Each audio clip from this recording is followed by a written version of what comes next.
शिवशंभू विजय प्रतिष्ठान नांदेडच्या वतीने शिवजयंती मोठ्या उत्साहामध्ये साजरी करण्यात आली. महावितरण कार्यालय नांदेड या ठिकाणी शिवशंभू विजय प्रतिष्ठान महाराष्ट्र राज्य शाखा नांदेडच्या वतीने शिवजयंती निमित्त विविध सामाजिक उपक्रमाचे आयोजन करण्यात आले होते. यावेळी शिवशंभू विजय प्रतिष्ठानचे सर्व पदाधिकारी, महावितरणाचे सर्व अधिकारी कर्मचारी या महोत्सवाला मोठ्या संख्येने उपस्थिती लावली होती. प्रतिष्ठानतर्फे मागील 2017 पासून आपण महावितरणच्या परिसरामध्ये शिवजयंती आयोजित करत आहोत. शिवजयंती सोबतच इतर सामाजिक कार्यातही आपण योगदान देतो.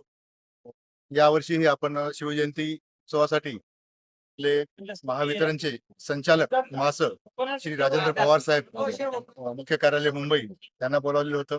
उद्घाटक म्हणून सतीश चव्हाण साहेब, महापारेषणचे संचालक ऑपरेशन हे सुद्धा या कार्यक्रमाला उद्घाटक म्हणून उपस्थित होते. त्याचप्रमाणे श्री किशोर गरुड, मुख्य अभियंता आकाशगंगा, महापारेषण मुंबई हे देखील या कार्यक्रमाला उपस्थित होते. सोबतच अधीक्षक अभियंता श्री गणबहादूर साहेब, प्रभारी नांदेड हे सुद्धा या कार्यक्रमाला उपस्थित होते. तसेच माननीय सौ निधी गौतम, पायाभूत आराखडा अधीक्षक अभियंता या सुद्धा या कार्यक्रमाला उपस्थित होत्या. विशेष म्हणजे यावेळेस वक्ते म्हणून आपण माननीय श्री डॉक्टर निलेश चव्हाण यांना आमंत्रित केलं होतं, जे की छत्रपती संभाजीनगरचे आहेत आणि ते अत्यंत चांगले असे व्याख्याते आहेत. त्यांचं व्याख्यान आपण आयोजित केलेलं होतं. आता व्याख्यानानंतर शिवराज शिंदे यांचा आपण शाहिरी पोवाडा, जे प्रबोधन युक्त असा शाहिरी पोवाडा आपण ठेवणार आहोत आणि जेवणानंतर लगेचच तो कार्यक्रम सुरू होईल. आपण सर्वांनी त्या कार्यक्रमाचा आस्वाद घ्यावा. या कार्यक्रमाला महावितरण मधील सर्व अधिकारी, कर्मचारी, सहकुटुंब, सहपरिवार उपस्थित होते.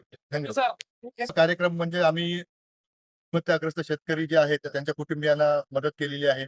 संतोष देवराय म्हणून होते, त्यांना मदत केली. सरपंच संतोष देशमुख त्यांच्या हत्या प्रकरणानंतर आम्ही तिथे जाऊन त्यांना 2 लाख देण्याची साधारण मदत केलेली आहे. तसेच एका मुलीच्या वैद्यकीय शिक्षणाला देखील आपण मदत केली. त्याचा खर्च उचललेला आहे, त्याचा वैद्यकीय शिक्षणाचा खर्च उचललेला आहे. त्यासोबतच रक्तदान शिबिर असो किंवा मग काही कोणी जर छोटे मोठे लोक आले तर त्यावेळेस आपण फळ वाटप म्हणा, पाणी वाटप, जे काही शक्य असेल ते असे कार्यक्रम करतो. महिला हॉस्टेलला आपण, मुलींच्या हॉस्टेलला आपण मोठा वॉटर फिल्टर आपण भेट दिलेला आहे. सामाजिक कार्यक्रम आपण करतो, रक्तदान शिबिरही घेतो, महिला सशक्तीकरण इत्यादी गोष्टीसाठी सुद्धा आपण काम करतो. ओके.